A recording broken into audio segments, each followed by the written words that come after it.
presencia. Vamos a orar y poner este tiempo en tus manos.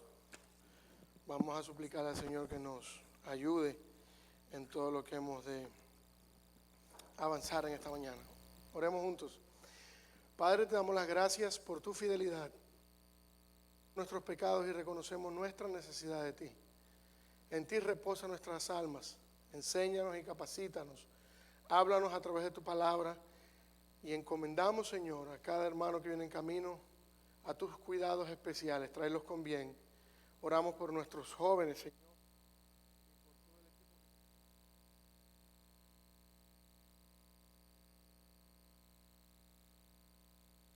Oramos, Señor, para que los hermanos que no van a poder llegar también sean ministrados por tu palabra y tu Santo Espíritu los alcance, les ayude y les ministre conforme a sus necesidades. Oramos en el nombre de Jesús. Amén. Mi hermano, vamos a continuar nuestro ciclo de estudios sobre el cielo.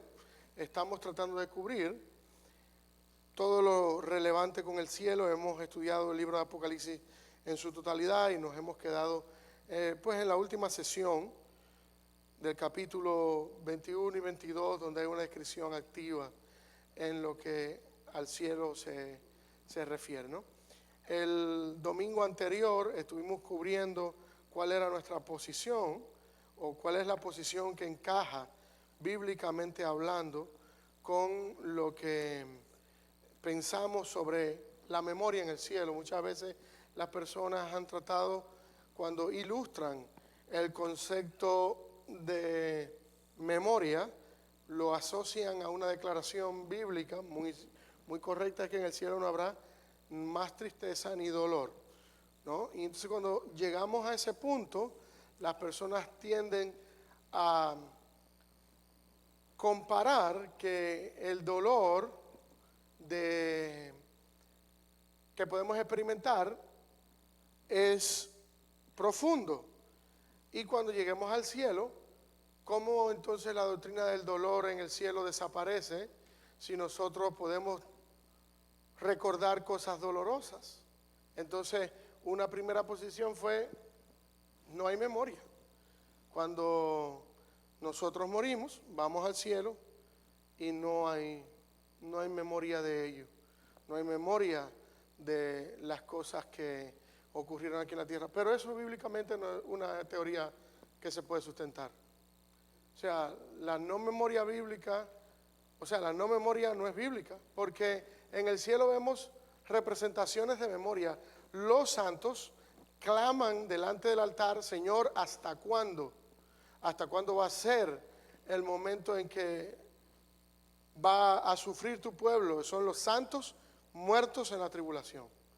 Cuando vemos más atrás y vemos momentos comparativos de las Escrituras, vemos a el Señor hablando acerca de lo que va a hacer Él en el cielo, de las cosas que va a generar para nosotros en el cielo. Va a ser un hogar, va a ser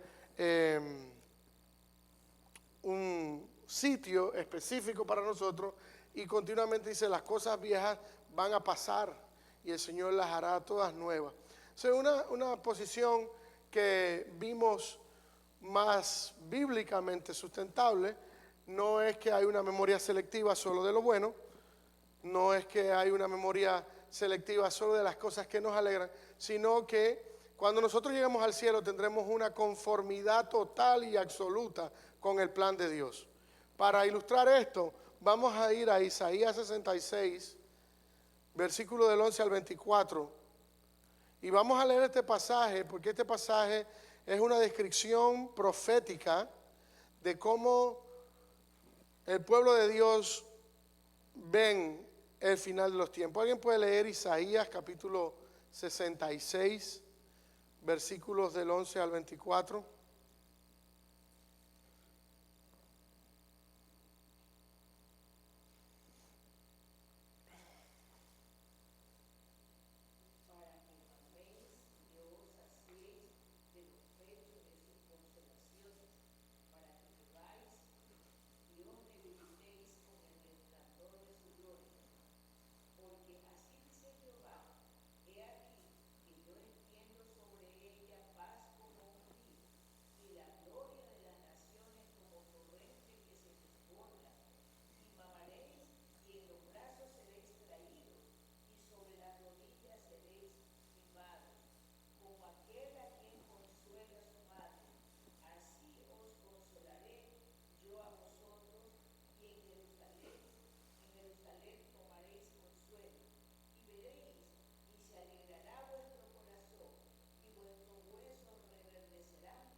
O sea, obviamente estamos hablando de un tiempo donde Jerusalén va a ser glorificada, va a ser exaltada como nación.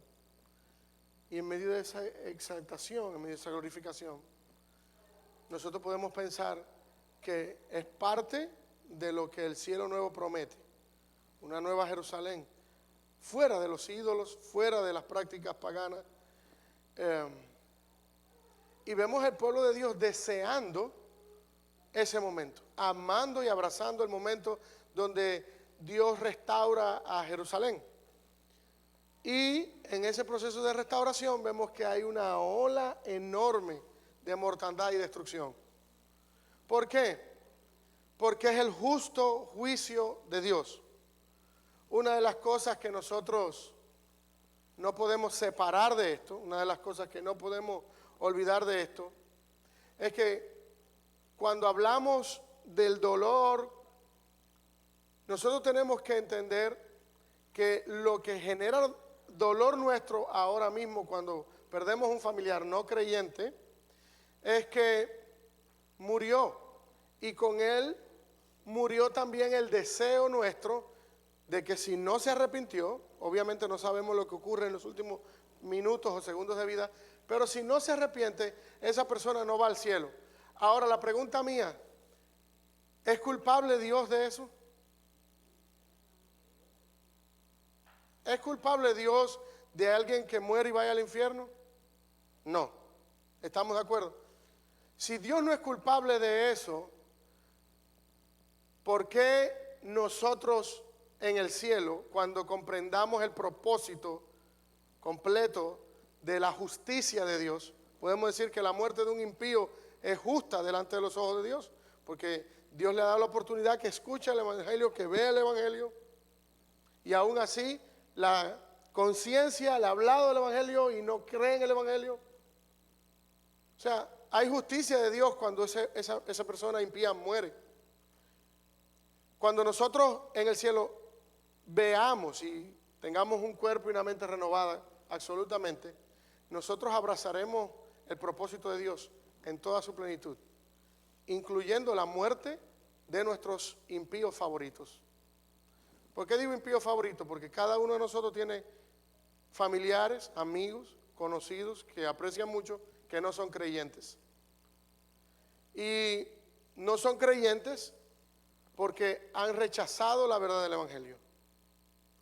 Al ellos rechazar la verdad del Evangelio, al ellos avergonzarse del Señor, al ellos, como Jesús nos enseña cuando envía a los 12 y a los 72, vemos nosotros,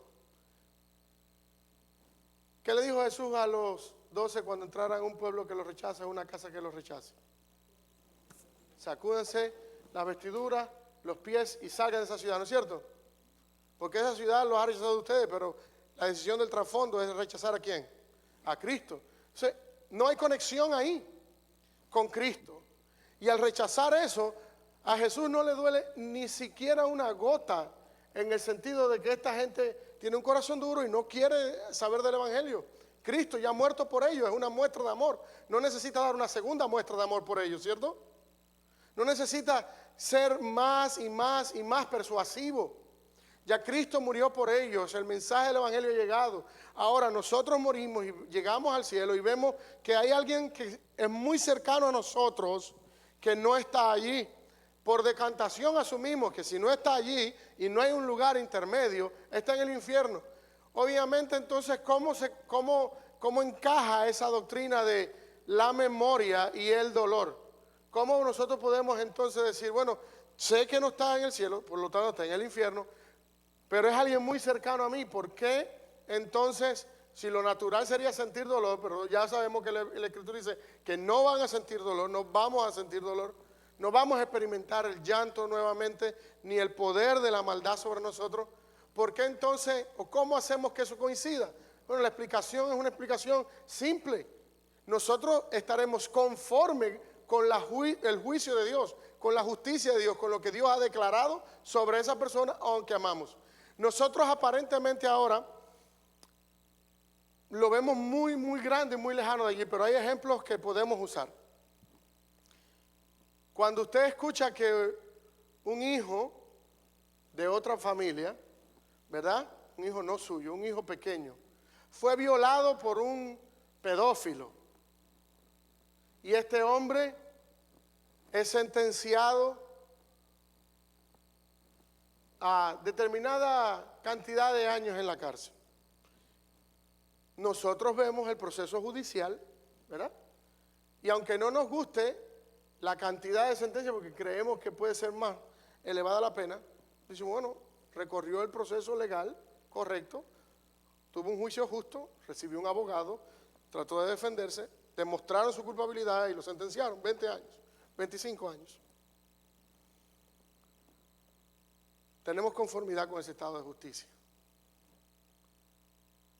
Fue lo correcto. ¿Qué pasa si el pedófilo es nuestro hijo? ¿Creemos que en la misma línea de justicia se hizo justicia?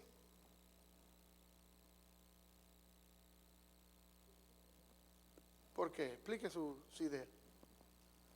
Porque uno al ver que es un hijo de uno, pues uno siente más, o sea, siente, aunque lo siente por el otro también, igual, pero pienso que en la carne uno siente más fuerte. Porque es su hijo. Cuando dice, siento que se hizo justicia, si se le demuestra que tuvo un abogado, que recibió un juicio justo, o sea, en el sentido de se demostraron las evidencias, se vio, hubo participación de personas de diferentes estratos sociales, que no fue, usualmente aquí en los Estados Unidos hay un grupo de personas que hace una especie de jurado que determina si es culpable o no en relación con los hechos, y es el trabajo del juez dictar una sentencia, pero el jurado establece la legitimidad del caso y dice si es culpable de los cargos que se le acusan o no. Pero muy bien, Alicia tiene una idea muy clara. Como madre, puedo yo decir, he visto un juicio con estas características. ¿Qué es lo que hace que un juicio sea justo? Dígame en su idea, ¿qué hace que un juicio sea justo?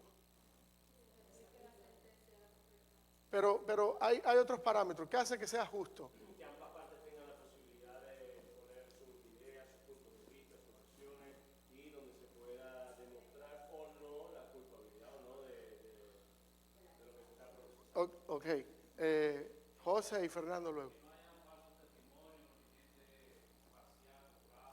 O sea, que quieres decir que el proceso de selección del jurado tiene que ser un proceso limpio. ¿Saben cómo se determina el proceso de selección de jurado?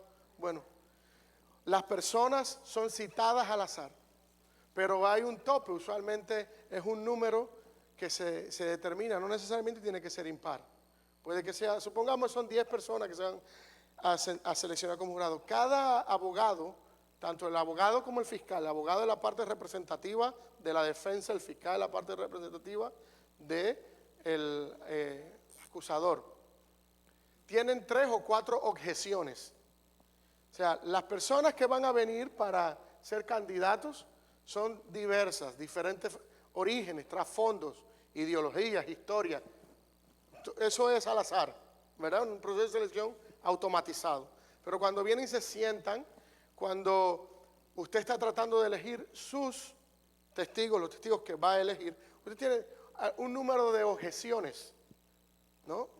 Pasa esta persona y usted dice, bueno, este es un padre de familia, tiene 4 niños, ¿verdad? Usted dice como abogado defensor del pedófilo, este hombre se va a sentir muy identificado como padre de sus hijos. Yo no quisiera que este hombre sea jurado, porque este hombre lo va a condenar y probablemente tenga razón. Entonces, cuando se eligen, usted como defensa tiene chances de quitar de los testigos elegidos por la fiscalía, usted quita, él ya seleccionó los 5 suyos, pero dentro de los 5 seleccionó a este hombre que era padre de 4 hijos. Pero viene usted como abogado defensor del pedófilo y dice, no me conviene este, que es padre de hijos, aquella no me conviene, que es maestra, de kindergarten. O sea, se va a sentir muy identificada con esto, ¿verdad? Ahora la fiscalía viene y dice, después que se reemplazan estos por personas que ya están ahí, viene la fiscalía y dice, no, este no me gusta porque este tiene una condena ya, ha estado en la cárcel, este es un exconvicto. Probablemente como exconvicto se sienta mucho más, juzgando sesgadamente, ¿verdad? No estamos aplicando ningún código ético. Sesgadamente decimos que este es exconvicto, probablemente defienda o se sienta atraído a los testimonios, argumentos. Aquella no me gusta porque tuvo una infancia muy difícil, entonces cuando usen el argumento del pedófilo que tuvo una infancia difícil, probablemente aquella se identifique y lo declare absuelto. O sea, cuando hablamos de un juicio justo, estamos refiriéndonos que esta persona que es pedófilo ha recorrido un camino en esa línea, que los abogados defensores pudieron de cierta manera manipular la audiencia que iba a juzgarlo. ¿Manipularon o no? Sí, eligieron a su conveniencia, ¿no es cierto? No eligieron gente imparcial, eligieron gente que bajo su sesgo profesional se acercaba a las cosas que ellos deseaban y a las que iban a apelar. Pero lo hizo la fiscalía también. La fiscalía también ejerció ese derecho de establecer y manipular personas que iban a ser juradas. Fernando, ¿ibas a comentar algo?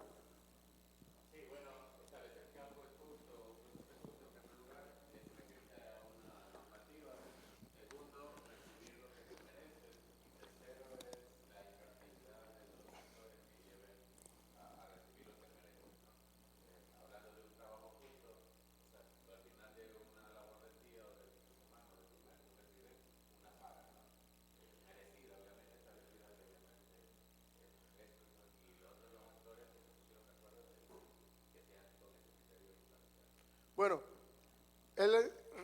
quiero retomar una frase que es importante, y es que recibas lo que es justo. Yo creo que la ley no aplica a lo que te mereces, la ley aplica a lo que es justo, porque lo que te mereces, ¿quién determina lo que te mereces? O sea, es un concepto muy ambiguo. Cuando nosotros decimos, yo he sido juzgado y me han sentenciado, están hablando en favor del Código Penal vigente. Entonces, el juez que va a tomar una decisión en forma de sentencia se basa en el criterio que establece el jurado. El jurado lo único que va a determinar si es culpable o no culpable. Ya en los juicios no se usa la palabra inocente. Cuando alguien se pregunta cómo se declara usted, usted en el juicio dice, yo me declaro culpable de los cargos o me declaro no culpable de los cargos, porque la palabra inocente es una palabra muy amplia y probablemente en el resto del camino se demuestre que tú no eres inocente. Aunque a la prensa le gusta usar esto, en los juicios se usa el término no culpable. Ahora bien, cuando el juez dice, el jurado dijo que era culpable, el juez va a emitir una sentencia. ¿Qué usa el juez como parámetro para establecer la sentencia final? Podría ser lo que el juez le parezca que es lo que se merece el hombre, pero eso no sería justo, porque entonces dejaríamos en la responsabilidad del juez establecer el rango de castigo a lo que el juez considera que es ¿qué? Justo, pero eso es en función de lo que piensa el juez, y en eso no hay justicia. ¿Qué es lo que hace el Código Penal? El Código Penal establece determinadas cuotas o porciones para castigar ciertos delitos. Por ejemplo, una persona que roba puede sentenciarse de una multa de $250 hasta 6 años en prisión. Dentro de ese rango, el juez puede tomar la decisión de aplicar según lo que él entienda, y ahí entienda lo que él merece, pero lo que la ley establece como justo. La ley dice que es justo $250 hasta 6 años en la cárcel. El juez tiene que decidir eso. Ese es el trabajo del juez, es la competencia del juez. ¿Me entiende? O sea, cuando alguien va a ser castigado por pedofilia, también hay un rango de sentencia. que puede ser entre 6 años a 25 años, una pena mínima, una pena máxima. El juez establece cómo va a ser el rango de esa pena. Supongamos que es esa cantidad de años. ¿Quién tiene el poder de hacer eso? El juez.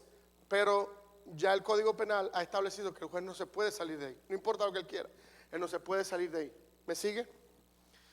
Cuando decimos que ha habido un juicio justo, estamos hablando que con toda la evidencia que se presentó, el juez pudo sentenciar en una pena que era justa, porque usualmente a personas que han sido juzgados de esa misma forma por delitos similares, han estado en una pena, supongamos que es de 6 a 25, la mayoría han sido juzgados de 10 a 12, 13 años.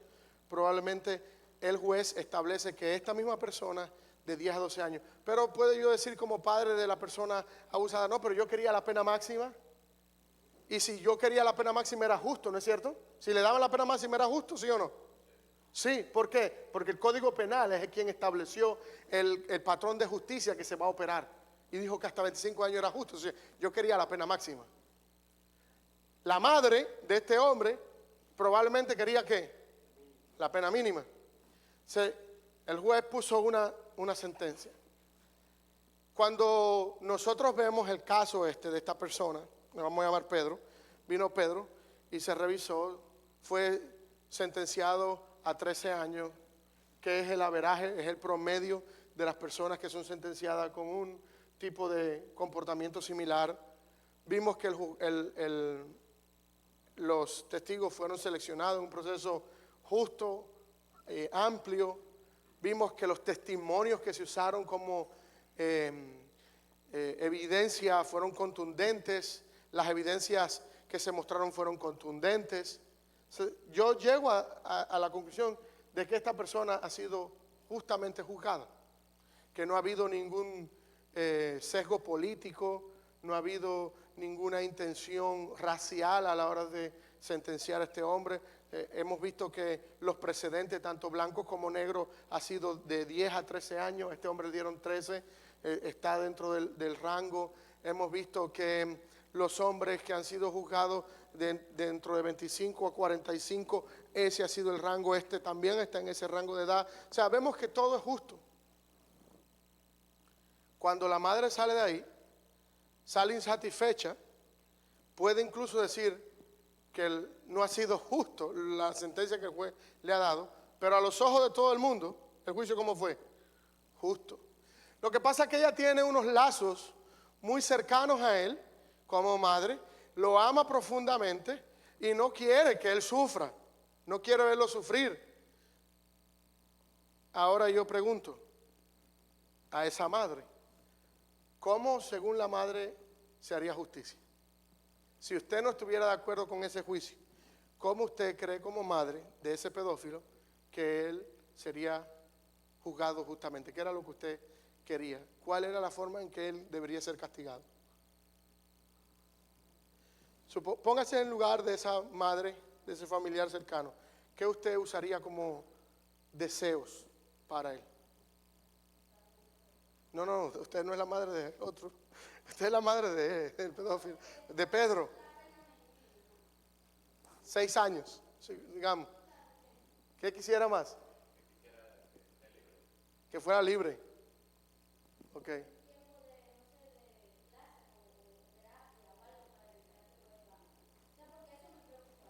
Ok. ¿El resto cree algo diferente? Diga, hermano.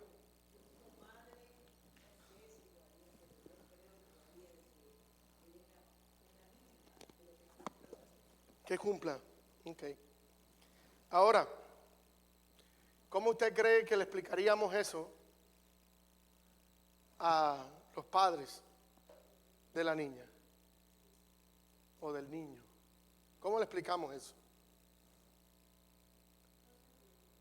¿Cómo usted cree que saldría a los padres? ¿Y usted cree que eso, una pena mínima tan poco severa, usted cree que desalentaría prácticas así en el futuro o las alentaría de cierta forma? Porque al ser una pena tan mínima, Ahora vayamos a otro caso que estudiamos aquí. Ya vi esto que es un dilema moral.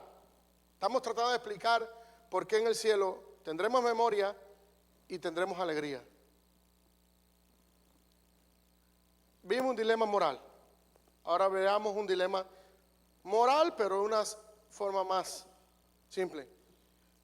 Un padre que tiene un hijo y que parte del trabajo de ese hijo es servir a la gente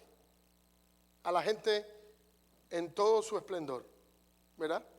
Gente de todos los estratos sociales, gente muy elevada en su pensamiento y refinada y gente muy vulgar. Y este hombre les sirve, les ayuda, les da de comer, les habla, pasa tiempo entre ellos, vive con ellos, anda sin ningún tipo de seguridad, ayudando a las personas que menos tienen, a los más necesitados, a los pobres. Se reúne con mujeres que son viudas, siempre tiene un lugar en la mesa para rechazados, trabaja con enfermos. Y un día a ese hijo lo capturan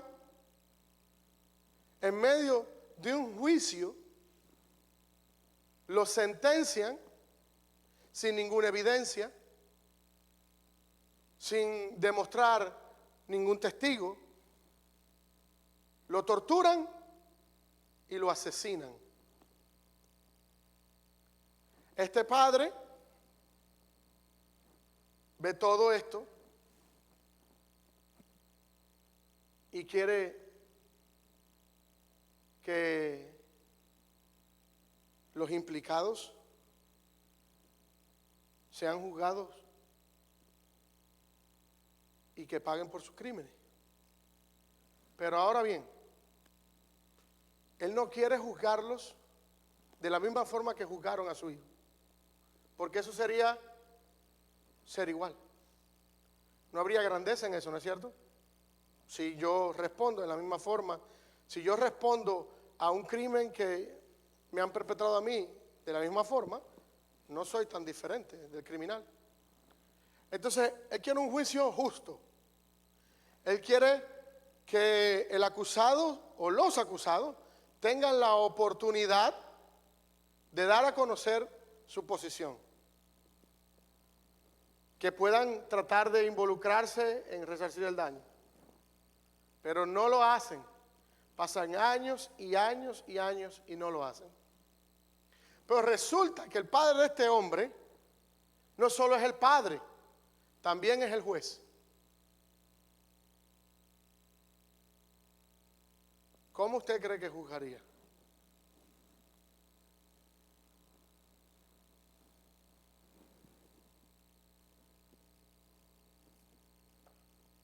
Hay un dilema moral aquí.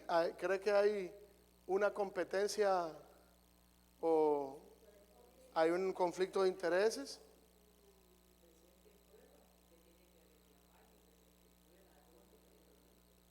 Ok. No, pero tenemos un cuerpo. Tenemos un cuerpo. Hay un cuerpo, hay un cadáver. Hay un cadáver, hay testigos oculares. ¿Cómo usted cree que debería el juez proceder? ¿Qué debería hacer? Diga, hermano.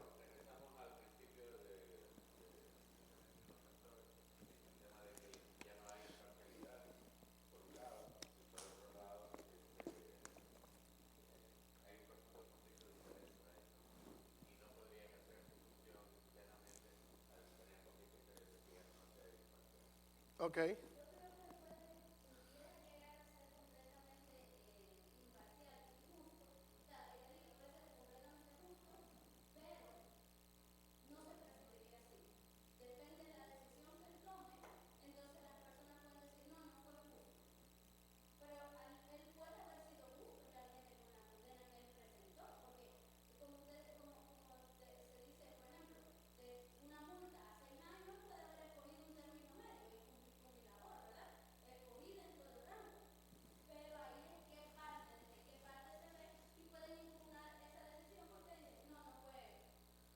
Ok, muy bien. Tienes dos cosas que voy a retomar aquí desde esa posición.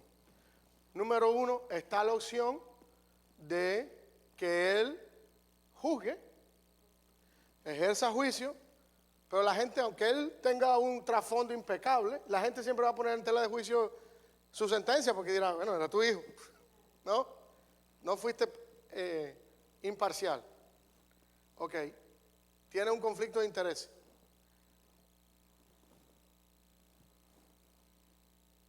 Ahora ponemos a las otras personas que van a juzgar. ¿Tienen ellas conflicto de intereses? Supongamos que hay otros jueces, otros magistrados que puedan hacer eso.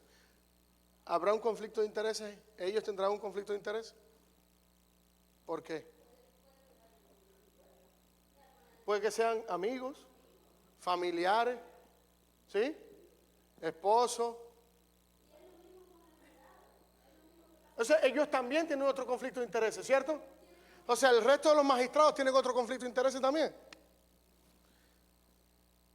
Ahora, ¿qué pasa cuando hay posturas así?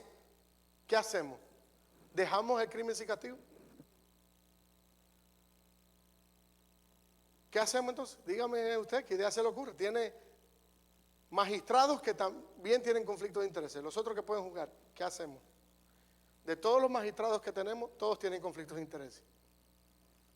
¿Quién debe juzgar? Alguien debe juzgar. Han masacrado a una persona, debe tomar sentencia. ¿Quién debe juzgar?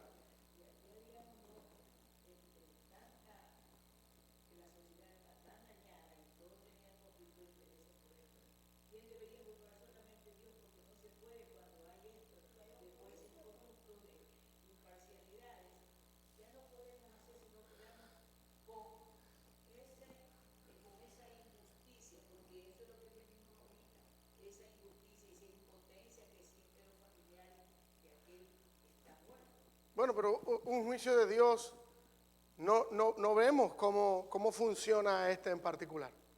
O sea, hay un caso real, ahí se está aplicando ahí, y ahora decir, bueno, que Dios juzgue, eso, obviamente nosotros creemos en eso, pero esta gente, este padre tiene un hijo que le han matado, y el resto es magistrado, pero el resto de los magistrados también son cercanos a los malhechores. ¿Qué hacemos ahí?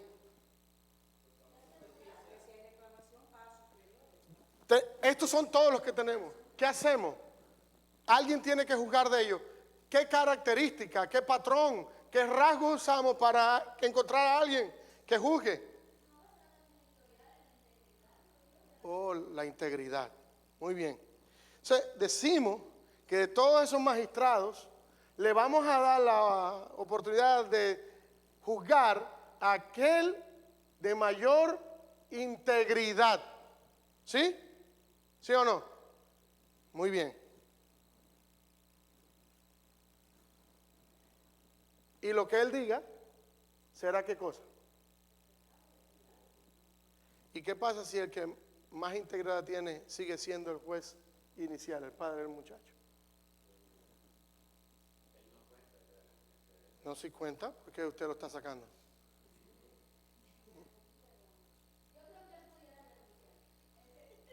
¿Por qué? Si él es el más interesado en justicia y él está diciendo que él es el que más integridad tiene y le vas a dar a alguien que juzgue que también tiene los mismos lazos que tiene él con el cadáver, el mismo lazo que tienen los otros magistrados.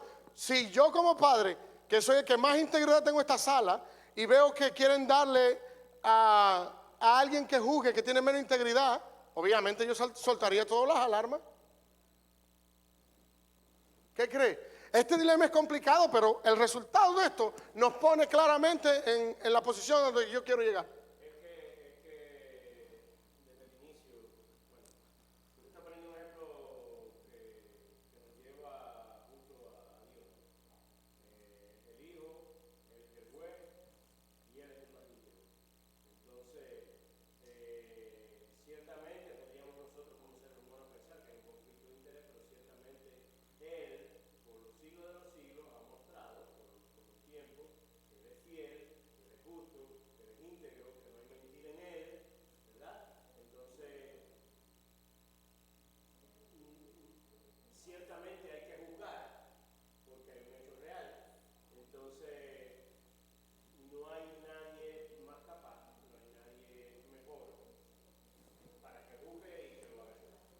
Entonces, esto nos pone frente al mismo escenario de Dios.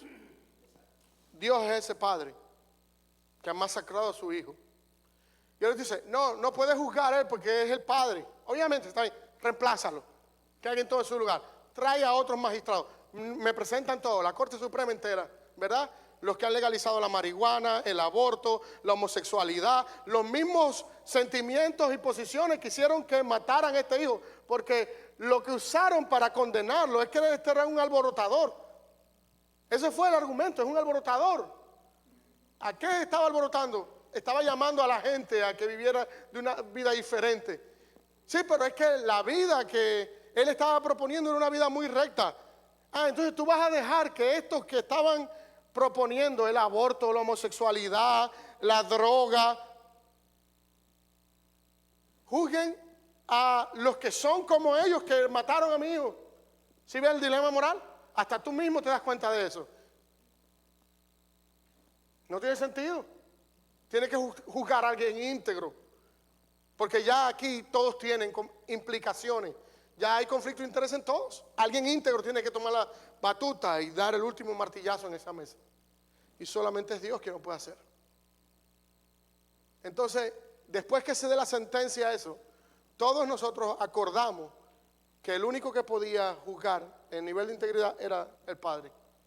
Ahora, puede que nosotros estemos a favor o en contra de esa decisión. Pero lo que determina que estamos a favor o en contra no es la integridad del hombre que acaba de juzgar, es la integridad de nuestra mente.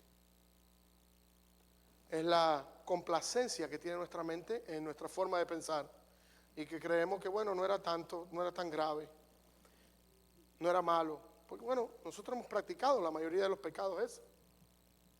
Nos sentimos más identificados con un modo de vida así. Pero en el cielo, cuando nosotros lleguemos al cielo, nuestra mente cambia. Nuestra mente aquí está, de este lado de la eternidad, está en un proceso de transformación, pero en el cielo será transformada a plenitud. Lo que a Dios le gusta, a mí me gusta. Ahora, eso solo funciona posicionalmente en la mayoría de los casos. Le hago una prueba. Le hago una prueba para que usted se dé cuenta que lo que a Dios le gusta, a usted nada más le gusta posicionalmente. Hacemos la prueba.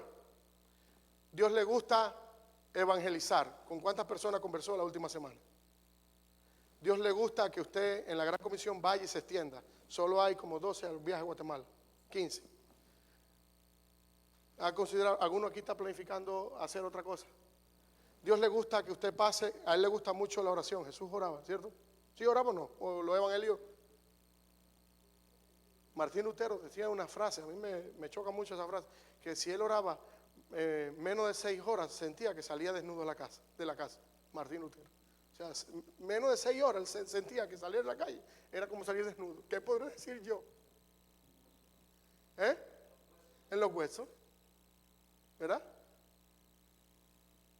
Se da cuenta que posicionalmente a usted le gustan las cosas que a Dios le gusta, pero no se las come. O no todos los días. O tiene una dieta selectiva, ¿cierto o no? O un poquito, la porción. Hay algo que hacemos más que otro, obviamente, algunos. Pero estamos muy lejos de lo que Dios espera de nosotros. ¿Estamos de acuerdo con eso? Eso es nuestra mente de este lado de la eternidad. Obviamente ve el nivel de santidad que Dios refleja y nos parece abrumador. De hecho, podemos morir si vemos ese nivel de santidad. Pero va a llegar un momento en nuestras vidas, en el cielo, que nuestro cuerpo y nuestra mente va a estar alineada perfectamente con los gustos de Dios. Va a practicar la voluntad de Dios al dedillo. Entonces cuando Dios nos diga y nos cuente la historia de por qué Pedro fue al infierno, nosotros no solamente entenderemos, le daremos la aprobación a Dios. Era lo correcto. Pero Pedro es mi hijo, es mi padre. Pedro tuvo la oportunidad de escuchar el Evangelio. Tú le hablaste del Evangelio, otros le hablaron del Evangelio. Su conciencia le habló del Evangelio. La creación le habló del Evangelio. Pedro lo rechazó y se convirtió en un enemigo de Dios. Aquí los enemigos de Dios también son mis enemigos. Aun cuando sean. Yo le digo a los impíos porque suena más bíblico. Mis impíos favoritos. ¿Sí lo notan? Puede llorar ahora, puede lamentarse, Pero esta clase no busca eso. Esta clase lo que busca es... Pedro ya escuchó el Evangelio. Ya lo escuchó. No, lo escuchó en una bodega un día con un compañero. Pedro ha escuchado el Evangelio de tus labios. ¿Qué es lo que más nos lamentamos cuando perdemos un familiar? Es que le hubiera dicho que lo quería mucho. ¿No se acuerda de eso? ¿No le ha pasado? Si me hubiera dado la oportunidad de un último abrazo, un último beso, ¿no le ha pasado? Bueno, usted tiene la oportunidad ahora de asegurarse de que Pedro de sus labios escuchó el Evangelio. Porque usted conoce más a Pedro que otra gente. Y sabe las formas que Pedro entiende mejor. Las formas en que Pedro tiene momentos del día de más tranquilidad para hablarle. Pero Pedro está en la lista de lo que dijimos hace un tiempo atrás, el corredor de la muerte. Pedro ha sido sentenciado a morir eternamente porque es enemigo de Dios. Puede que en el corredor de la muerte esté unos 20 años, unos 30 años, unos 70 años, unos 100 años. Pero un día va a salir de ese corredor de la muerte. Y si no es con Cristo, es al infierno. Sí. Cuando nosotros llegamos al cielo y tratamos de explicar, bueno, ¿cómo vamos a sentir dolor? ¿Cómo no vamos a sentir dolor si no está Pedro y yo amo a Pedro? No, no nos va a doler. Cuando nuestra mente entienda todas las cosas que Dios tiene por decirnos y por hacer en nuestra transformación completa en el cielo, no nos va a doler, porque no podemos culpar a Dios. ¿A quién vamos a culpar de que Pedro esté en el infierno, hermano? A Pedro. Pedro fue al infierno porque él no quiso. Y es justa. Y en la justicia de Dios no obra la justicia del hombre. Pero nosotros ya no somos hombres cualquiera. Somos transformados. Si tú me dices, ¿tendremos dolor? No. Pero es Pedro, es mi hermano, es mi padre. Esa es la voluntad de Dios. Esa es la voluntad de Dios. ¿A quién le escuchamos esa frase en la sinagoga? Señor, tu maestro, tu madre y tu padre, tu madre y tus hermanos te están buscando. ¿Cómo respondió Jesús? Mi padre y mis hermanos son... ¿Se da cuenta? Entonces cuando tú llegas al cielo y dices, no está Pedro, que no, Pedro está en el infierno, gloria a Dios. Esa es tu voluntad. Y cuando escuchamos eso, no es que la voluntad de Dios sea de que Pedro fuera al infierno. No. La idea era que Pedro se salvara. El que rechazó la invitación fue Pedro. Porque hay una cruz grande así, Una y otra vez. que es el acto de amor de Dios. Dios quiso salvar a Pedro. Murió por Pedro. Por Pedro el malo. No, pero es que Pedro nunca quiso. No podemos culpar a Dios. Entonces, ¿por qué Dios se va a esconder de un acto justo? ¿Por qué Dios te ocultaría a ti su voluntad? ¿Por qué Dios te ocultaría a ti una sentencia justa? ¿Por qué Dios haría que tú perdieras la memoria y no tuvieras una comprensión de esa? ¿No sería un tipo sofisticado de engaño? Sería un tipo sofisticado de engaño. Sí, no vas a recordar esta sentencia porque como es justa, sí, pero es polémica, mejor que no la haga. No, es que ya tu mente no está en el nivel de la eternidad sin el cielo nuevo y sin la tierra nueva. ¿Se entiende eso, hermano? Sí ve ahora que la posición de Dios con respecto al pecado es tan contundente. Dios no se avergüenza cuando le dice a alguien que allí será el lloro y el crujir de dientes. Es como cuando leemos la parábola de las 10 vírgenes, ¿verdad? No le tembló la mano a Jesús en la historia de decir, bueno, aquellas que no tenían aceite le dijo. Y de hecho vino con las 10. Las 10 estaban invitadas, pero solamente entraron 5. Y no le tembló la mano a Jesús para cerrar la puerta. Y ellas tocaron, ¿cierto? Váyanse a las tinieblas de la noche. Por eso, cuando nosotros pensamos en la urgencia, nosotros vemos a la iglesia avanzar con tanta solidez en los primeros años. Porque esto no era nuevo. ¿Cuántas veces usted ha pensado en el cielo unido con la gran comisión? Es que esa es la noticia que nosotros tenemos. Nosotros hemos perdido de vista a la hora de compartir, la motivación para compartir lo que la gente necesita escuchar. No decimos que el cielo es el lugar final donde nosotros queremos llegar, es el lugar más deseado donde nosotros debemos estar. Bueno, ¿y qué nos impide a nosotros también motivar a otros a eso? ¿Alguien le ha ido bien aquí en la bolsa de valores o haciendo inversiones de ese tipo? ¿Alguien le ha ido aquí bien en un empleo determinado, que le va bien en un empleo determinado? ¿Alguien le ha ido bien comprando una marca de carro específico? ¿Se ha dado cuenta que cuando ve a alguien que está triunfando, esa persona que tiene amigos, qué hace? Les deja saber a los otros, oye, este tipo de carro es bueno, cómpratelo, vas a batallar menos. O este empleo es bueno, ven y aplica. O es bueno invertir en esto. Mira, yo estoy invirtiendo en la bolsa de valores, ven. Uno siempre trata de, a aquellos que más les importan, tratarlo de traer, ¿no es cierto? Porque uno quiere que celebren con uno y uno quiere ayudarlos, porque los ama. Sí, y tú dices, no dependerá de mí si él viene y no me cuesta a mí, yo no le voy a pagar de mi bolsa, yo no voy a poner el dinero de su inversión, bueno, no para siempre, o yo no voy a poder trabajar con él, pero ven y ten tu experiencia y después tú me cuentas. ¿No has visto cuando le comparte a alguien, un pediatra, un médico de cabecera? Y tú dices, esta persona siento que me está funcionando, ven, y tú decides y después te vas. ¿Por qué a nosotros nos cuesta tanto trabajo pensar en la evangelización de esa forma? Si estamos tan satisfechos con el cielo, si estamos tan bien, si nos sentimos tan conformes, ¿por qué nos cuesta tanto decirle a otro? Ven, escucha, y si no te vas. Ajá. Porque tú lo vas a llevar al cielo. ¿Va a ocupar tu lugar en el cielo? ¿Va a ocupar el tuyo en el cielo? No, obviamente que no. ¿Va a ocupar el de alguien que te importa a ti más? Tampoco. O sea, hay cupo en este barco para todo el mundo. ¿Por qué a nosotros entonces nos cuesta tanto? Esa es la parte que nosotros no logramos responder. Y entonces después queremos culpar a Dios en el cielo. Decir, no, pero mire, estoy bien triste yo porque Pedro no vino, no lo trajeron. ¿Por qué? Si Pedro tuvo chance, ¿por qué ese enojo contigo? Obviamente no hemos llegado allá, pero ¿por qué ese pensamiento de enojo que tendríamos hacia Dios no lo tendremos nosotros ahora con nosotros mismos porque no le hemos dicho nada a Pedro?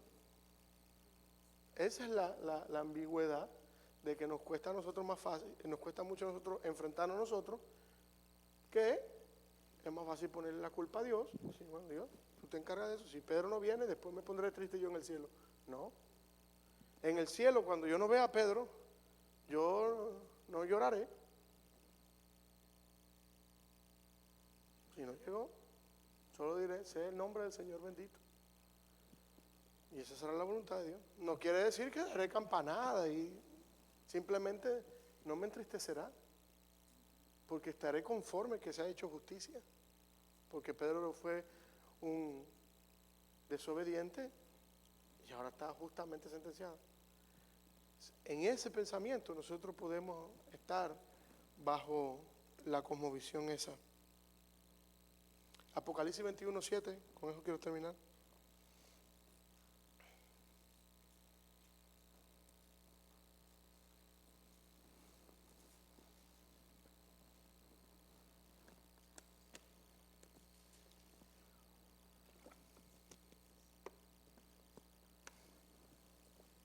¿Alguien lo lee?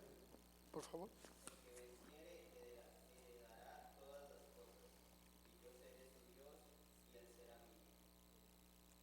¿Qué es eso otra vez? ¿Él será qué?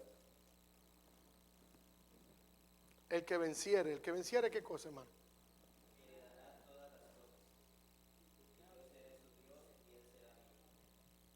Entonces, habla de cuando una persona vence. ¿Qué es lo que previamente se ha desatado en su vida? Un obstáculo, una batalla, podríamos decir, ¿verdad? Una meta. Yo quiero llegar hasta allá. Cuando yo llegue hasta allá es que gano. Yo si estoy 10 o 12 pasos de la línea de meta, he ganado. ¿Ha visto a maratonistas rebasarlo en los últimos metros de la carrera, ahí justo a la meta, porque aflojan el paso y dicen, bueno, ya, y viene otro y les gana. ¿Sí?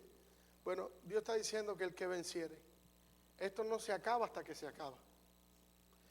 La carrera cristiana es una carrera hasta la meta. No hace falta llevar un cronómetro en cuánto tiempo llegas a la meta. Solo vencen los que cruzan la meta, no los más rápidos, los más fuertes, los que cruzan la meta. Pedro tiene que correr su carrera. Podemos ayudarlo, podemos correr a su lado, podemos estar un tiempo con él, pero las piernas de Pedro tienen que correr, tienen que correr. Cuando venciera, cuando llegue allá, y ese para nosotros la meta es el cielo, ¿qué dice la Escritura que será Dios? Léelo otra vez, Marquito, por favor.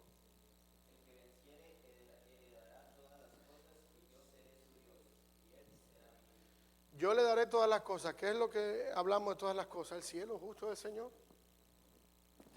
Y yo seré su Dios y Él será mi hijo. No hay problema con eso. Dios no tiene por qué esconder. No se va a esconder. Como prometí en la clase anterior, les traje café. Así que si quieren beber un poco de café, como lo puede hacer. Oramos y terminamos. Padre, gracias por tu palabra, gracias por tu verdad. Señor, entendemos que esto no es algo que nos resulta simple comprender, pero hablamos de tus juicios rectos, justos, y nosotros sabemos que tú eres perfecto, Señor. No hay nadie mejor que tú para dictar sentencias sobre la humanidad. Una humanidad que tú ya has amado, que amas, que te has entregado por completo. Pero sabemos, Señor, que también la humanidad te ha rechazado. Que unos pocos son los que hemos aceptado el mensaje, los que hemos aceptado el sacrificio. Y te agradecemos por eso. Pero ayúdanos, Señor, a ser parte del esfuerzo para hablarle a otros, para que el mensaje salvador rescate a otros. Te hablamos, Señor, en el nombre de Jesús. Amén. Gracias, hermano. Muchas gracias.